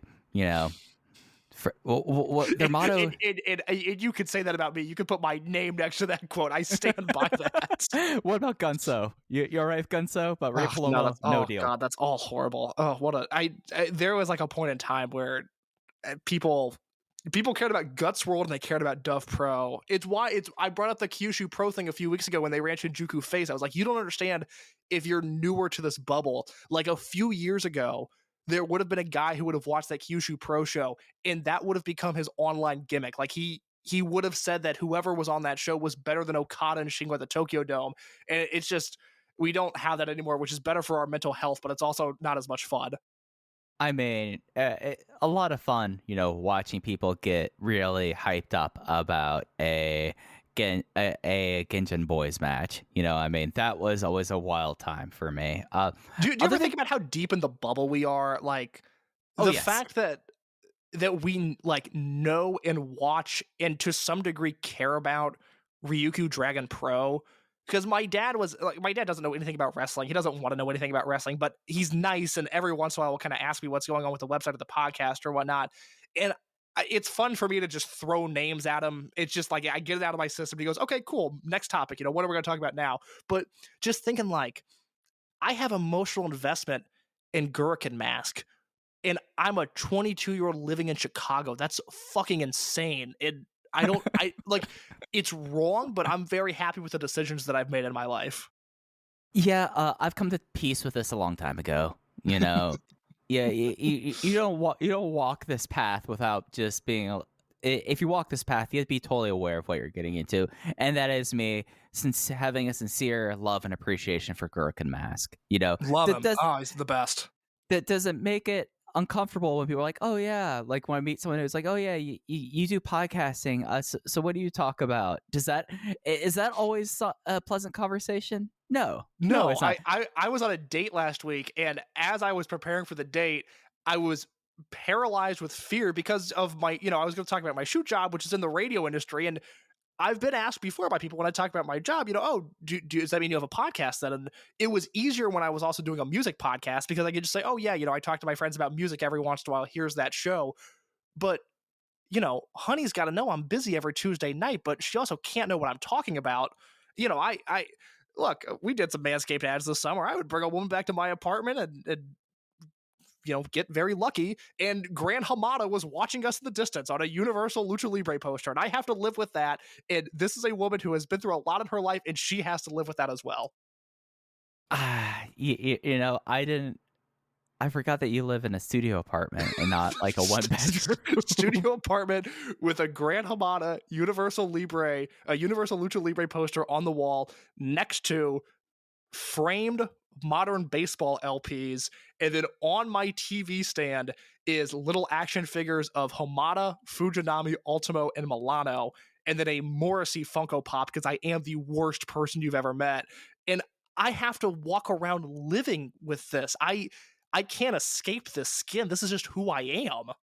Well, I don't know if this is any solace or anything, Case, but compartmentalizing and being able to compartmentalizing your space will help you out with that eventually, one day. Yep, leases for another 6 months, but I will get on that soon.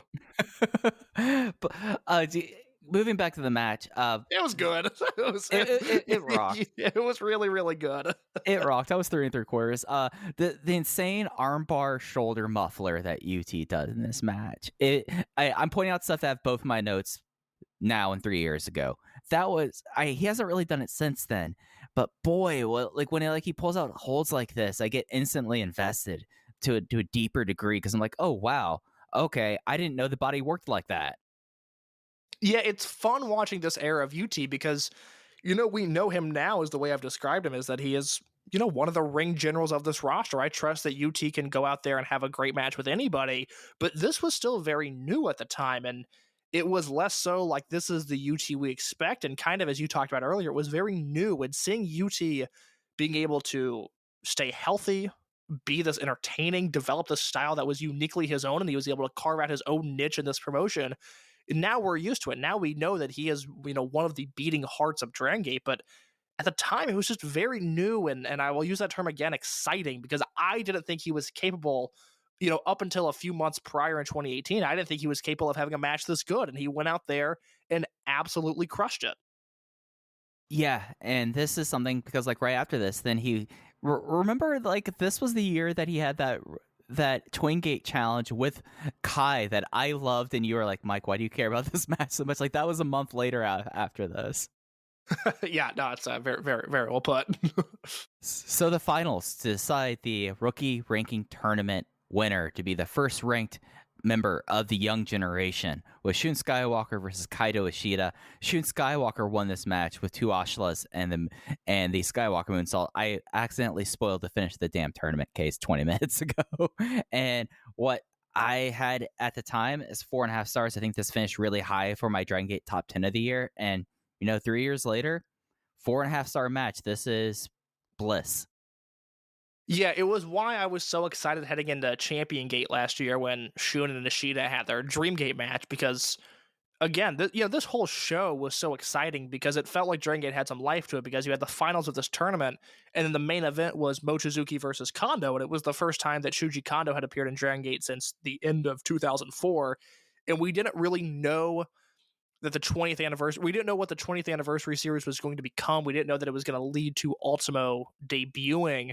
So in my mind, I was like, well, we got Mochizuki versus Kondo. That's a win. And then we also have this rookie ranking tournament finals match where they wrestle like main eventers. And if you want to analyze Shun Skywalker's career, if you look at him in 2022 as this deranged lunatic and you want to know how he got here, it really starts with this match, which again is world-class, main event caliber, could headline any show in the world.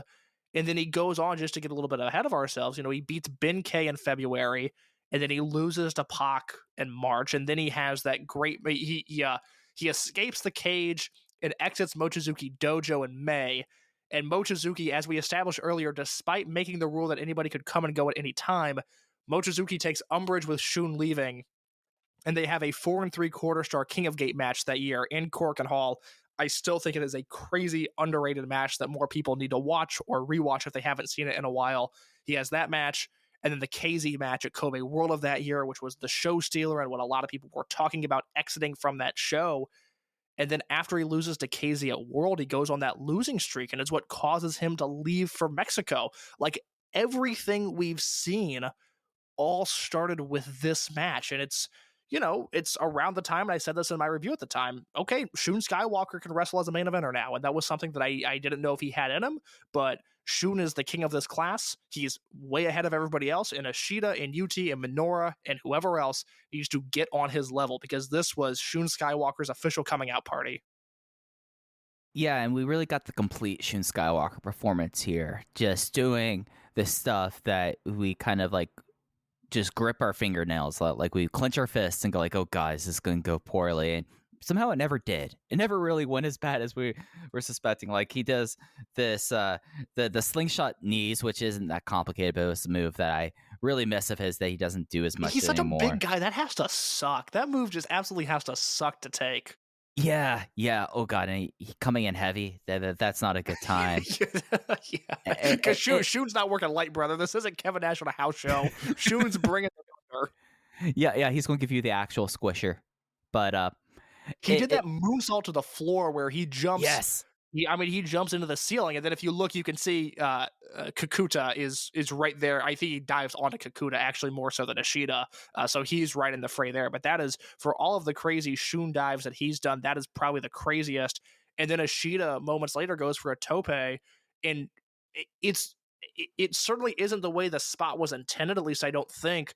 But Ishida goes for this tope, and it knocks Shun back into all of the ringside attendants in the first row of Korakuen, and then he kind of naturally carries his momentum forward and counters the tope, and then hits one of those crazy Shun Skywalker slams on the floor, and it's almost cinematic the way Shun just falls into this pit of people and then comes back in an offensive position. It's remarkable.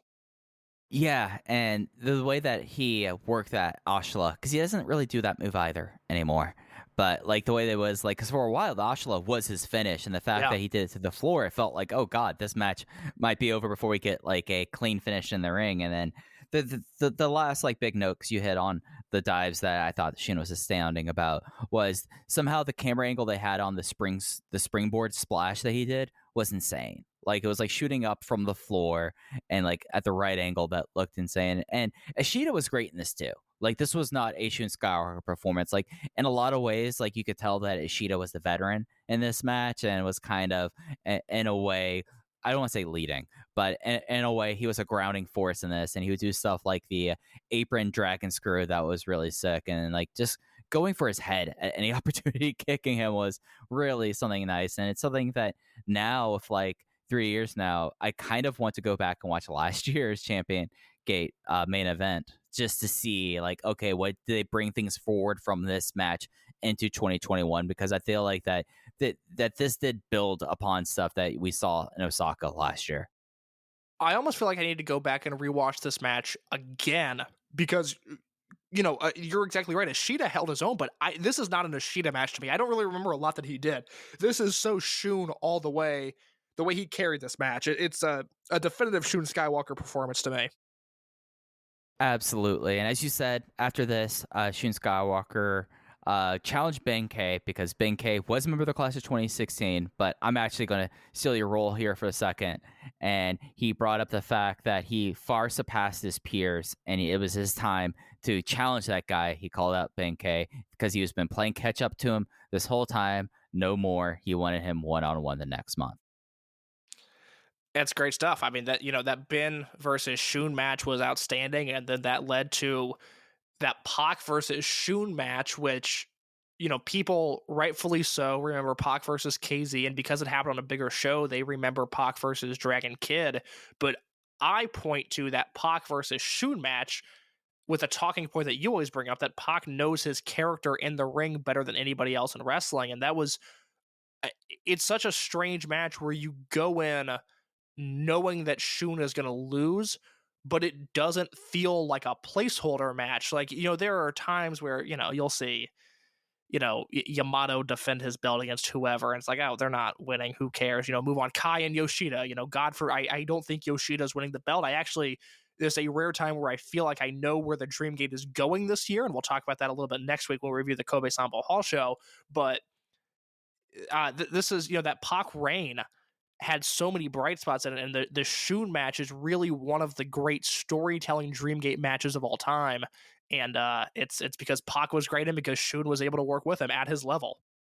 Yeah, and this is one of those moments that I'm glad that you brought up this as an idea, because you look at it and it's so reflective, because you look at what happened in that Pac match, and that Pac match pretty much in a way solidified Shun for the run he would go on last year. Just because of, all right, like the best way to get experience is to wrestle people who are better than you. And at that time, Pac was one of the top 20 wrestlers in the world, still is. And Shun was clawing his way up there. And because of that match, that was Ideon too. I was thinking like, no, that's not a Hakata. The last show in Hakata, I think, was main evented by KZ and Pac, which yes, that's that was the last one. Yeah, that just bums me out. We're coming up on the 3-year anniversary of Hakata Starlane's retiring or being torn down. Yeah, I know. I remember this match. You remember on that show the match that Don Fuji had? No. If it's up on the network, it's worth a rewatch if you're in a bad mood. Don Fuji versus Stalker Chicawa. Oh, wonderful, because I know that show is on the network because I was going through some stuff and rewatching Pac versus KZ, which, let me tell you, still very, very good. But I do not remember Fuji versus Stalker on that show. I will check that out. I'm not going to spoil a lot about this match. I'm going to rewatch it, but I will say a ladder gets involved. All right, I'm sold. I know what I'm doing tomorrow. Yeah, folks, go watch the last, after you watch all the Ricky Ranking League stuff, stay logged in the network. Go back to 2019. I think it was, if I'm able to pull up this date in case, check if I'm right. If I'm able to pull this date out my ass, then I need to go buy a lotto ticket. I think it's February 4th, 2019. February 4th was the Korakuen Hall show. The Hakata Star Lane show was February 10th, 2019. Fuck. Okay. Well, as I take my L, I think that's going to do it for us this week. As Case mentioned, we'll be back next week talking about the final televised show on the network. Their first appearance in the friendly confines of the year. They'll be in Kobe Sambo Hall on the 22nd. That is a 6 p.m. local start. I believe that's 4 a.m. on the East Coast. Case, do you have anything else you want to touch on before we get out of here? Do you have a good conclusion for the Rookie Ranking League? Well, like I said, the links to the Kyoto and Osaka matches are going to be in the episode description. At the very least, I would carve out 15 minutes for UT versus Ishida if you've never seen it or you want to rewatch it, because it's really a special match. But I feel like coming out of the Korakuen Hall shows in January, over the past few weeks, Mike and I have talked to you a lot about Western interest in Dragongate and where it stands and what they can do better. I mean, we got sent the Open the Voice Gate listener numbers for all of 2021, and I laughed uproariously when I saw that they were so true to the Dragongate business model, where, look, I can't believe as many people listen to the show as they do. I'm so happy with the number of listeners. It is a straight fucking line from January to December, and I think it's the funniest thing of like, oh, surely more people are going to be interested in Kobe World Review than they are Way of the Ronin 2014 Dragongate USA review. No. The people that listen to this podcast truly listen to this podcast, and I appreciate that. If you're a newer listener and you're, again, new to this, you heard some buzz that, I feel like those Korakuen Hall shows, like I was saying, is the most Western buzz that Dragongate has had probably since Kobe World 2019. Maybe 2020 was a good year. I know a lot of people care that year, but they fell off at the start of 2021. You're wondering, how in the hell did we get here? Who are these guys? This rookie ranking tournament explains it all. I mean, this really tells the story for the next 3 years. And like I said earlier, I don't think Dragongate intended that. I think they were hoping to make Shun a star out of this. And as it turns out, they made Shun a star, and they made 6 other stars as well. And I think there's no better way to sum up this episode of Rewind and Rewatch by that statement. So you can follow us on Twitter at OpenVoiceGate. I'm at Fuji. Case is at _ in your case. Thanks for listening to the VoiceGate. We'll be back next week talking about the final show of Dragongate's 2022 start in January. I lost the thread of this transition. We'll be back next week. Bye.